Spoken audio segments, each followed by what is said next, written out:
very warm welcome to this YouTube channel. My name is Esther Nyonje.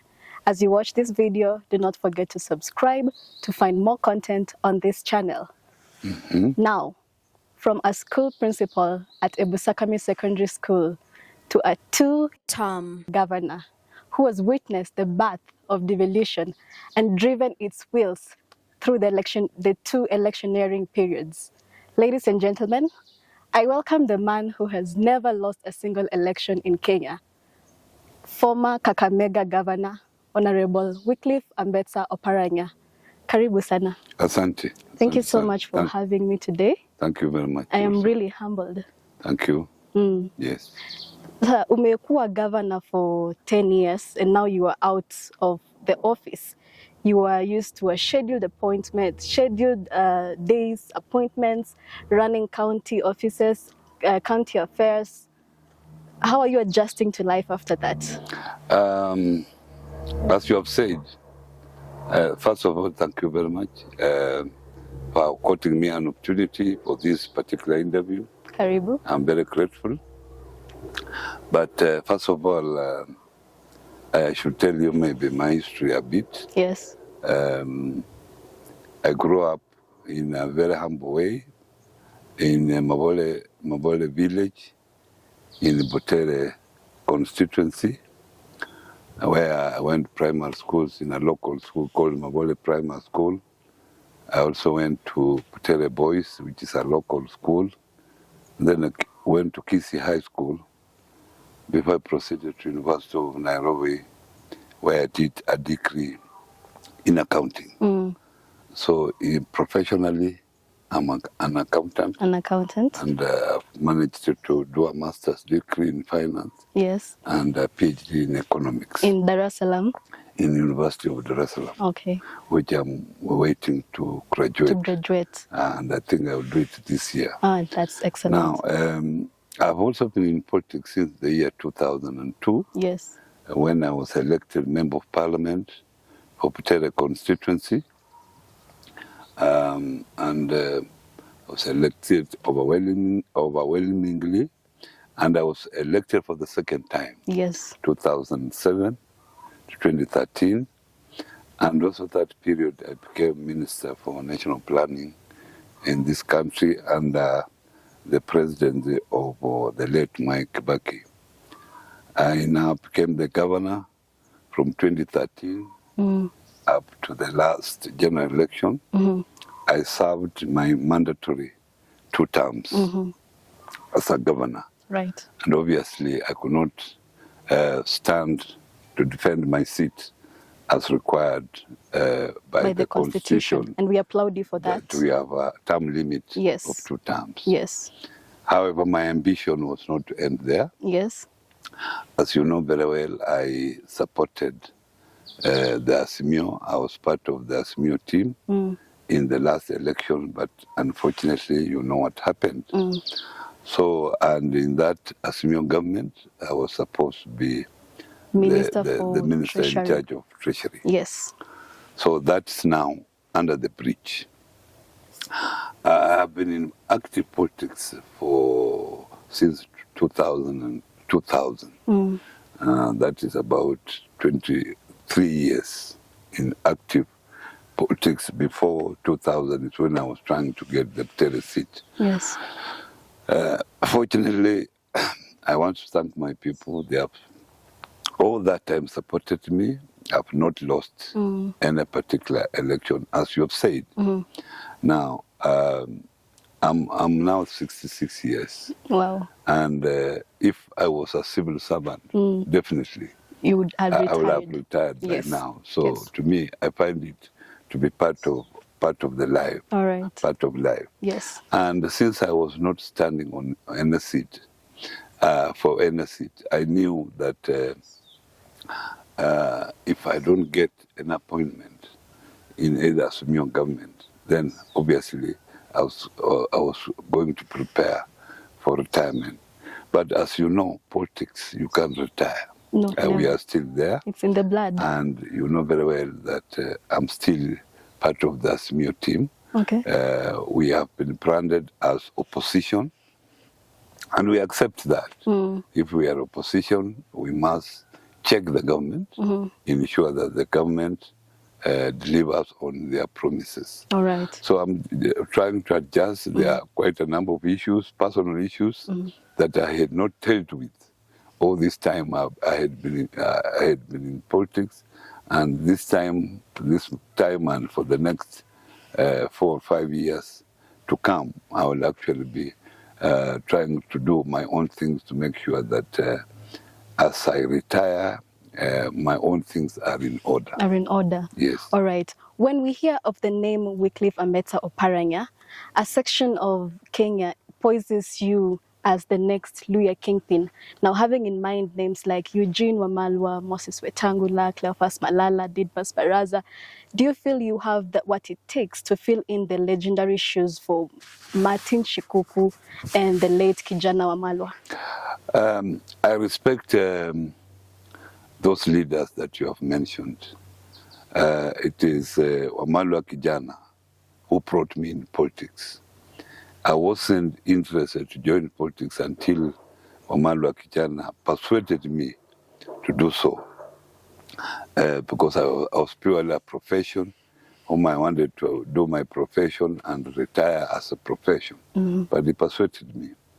Martin Shikuku was an angle to my father, and I really admired him that time, especially when he interacted with my late father very freely. And although to some extent he had also his own limitation, but I admired Wamalwa Kijana more. And I think if we had two people, a person that I feel that if he was alive at the moment would have led to the Luyas, was Wamalwa Kijana, a self-led leader, very generous, forthright, and he has gone. Now we have other leaders who have come up. I don't think that I will waste time talking about Luya Kingpin. There is no such a title called Luya Kingpin at all. There's no such a title that you are a leader of the Luyas, you are a Luya Kingpin. There's no such a title. But leaders emerge. Leaders emerge. When Wamalwa became a Luya leader, nobody voted for him. Yes. When Masinde Muliro became a Luya leader, nobody voted for him. He just emerged. Okay. So I feel that if we move as we are moving, someone will emerge who will actually say that it's a kingpin for the Luya. But at the moment, I can't say so and so is a kingpin. Yeah. Because you know what happened last election. We wiped out quite a number of people in Kakamega, you saw. We wiped out ANC. Fort Kenya is not in Kakamega. We wiped them out of Busia. We can say that in Viga we are 50-50. Your place, we are 50-50. I can say that Fort Kenya is dominantly in Bungoma, and a little bit in Trans Nzoia, where they are sharing with the DAP of Eugene Wamalwa. So in terms of dominant, I think we can see that Asimiu is still dominant in Western Kenya. Western Kenya. And from there you can say who is ahead of the others. You can make your own judgment. All right. Yeah. Now, I read your breakdown report on how you used 94 billion in 2 election years in Kakamega County. And your development track record focused on infrastructure development, agriculture, housing, cashless revenue services, education, health. And your track record is similar to Mwai Kibaki's track record. And even looking at it, you share the same professional background. So can we call you as the next Mwai Kibaki? And also, if you look at your track record, can you bring it to a national platform from Kakamega County to the national platform? Thank you very much for your comments. You can see that we did what we did in those two years. Excellent work. Because of the discipline that we had at the Kakamega County. And I have always told other leaders, especially those who are governors, those who aspire to be governors, those who aspire to be presidents, that before you do anything, you must understand your environment. You understand what your people want. You understand what your people lack. It's not you coming up with various development projects. You can come up with various development projects, but they will not be appreciated. Secondly, as you do that, you must plan well. You must take your time planning. You can even, out of the 5 years, you can take even the first 1 year just doing planning. No implementation, but planning. Know that these projects, if they have to happen, where would they happen? And where they have to happen, do we have land? Do we have land? Will people support it? Because some projects you start off, the land is not yours. Then you are in court. Then you don't move. The project stalls, you are in court all the time. Thirdly, you must create discipline within the government structure. If there is no discipline, is when now corruption crops in. And you should be able to deal with corruption as a leader and show people that you can really deal with corruption. Because it's corruption in this country that has brought us where we are. Fourthly, you must have a proper structure. A proper structure to implement this project. Unless you have a proper structure, it will be difficult to implement these projects. And lastly, you must think big. Because if you do small things, people don't feel it. You can do small things, so many of them, and people will not feel it. But think big, do big things that can change people's lives. And finally, you must always follow what they call monitoring and evaluation of what you are doing, so that you get a feedback as a leader, so that where there are divergences, you are able to correct as quick as possible. All right. And I think this is how some leaders have faith. Okay. Yeah. Very wise words from the very wise accountant. Yeah. And now you are the chairperson of Council of Governors. And right now, the sitting Kakamega governor, Fernandez Baraza, who is the Finance and Planning Economic Affairs, demanded an increase in county allocation to 425 billion. And the deputy president, I say and I quote, he said, "If you want to remove our trousers and whip us, go ahead. We do not have money." And he offered 385 billion, which he said it's only promising. What's your thought about this? I have been a chairman of Council of Governors, and I know how government works. These meetings that governors are having with the executive, we had them also. But I can tell you the leadership in Kenya Kwanza government do not support devolution. They never supported devolution when we were going for a referendum. They never supported. They never supported for the last 10 years. And I can assure the current crop of governors that they will never support devolution. They didn't want devolution at all. It is actually ASMIO which was advocating for a strong devolution. We have had problem, and I remember when William Ruto was the deputy president, he was chairing the IBEC. And when I was the governor, the chairman of the Council of Governors, he was so difficult in trying to support devolution. So I don't expect a difference when it's now the President of the Republic of Kenya. It will be the same. I would urge my colleagues that wherever you get, because you will agitate for it 100 times, you not get it. But the minimum that the money that you get, the little that you get, just try to plan well for your county, work within those funds, and I think, as I have done in Kakamega, you can make a difference to your people.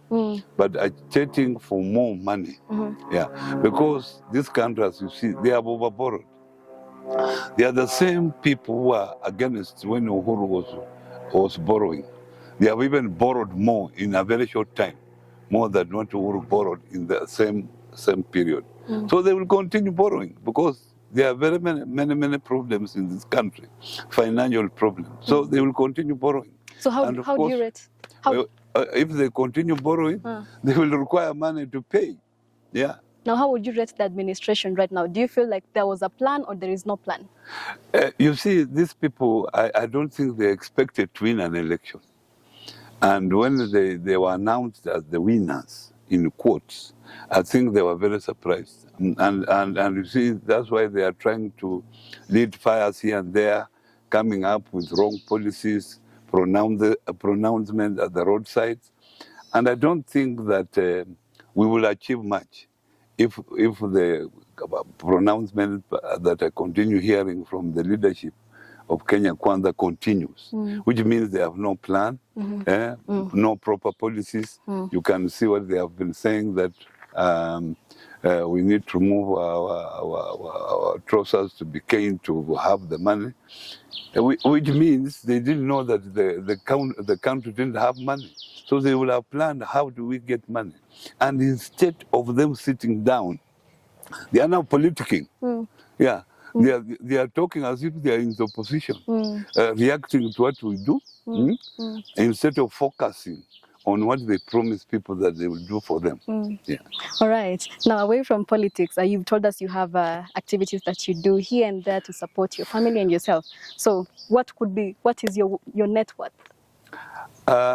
I wouldn't know at the moment how net worth I have, but I'm able to survive maybe, I would say 700, because I've been working, 700 million. I've been working for all this time, for 40 years. That is in Kenyan shillings? Yeah, 40 years. Okay.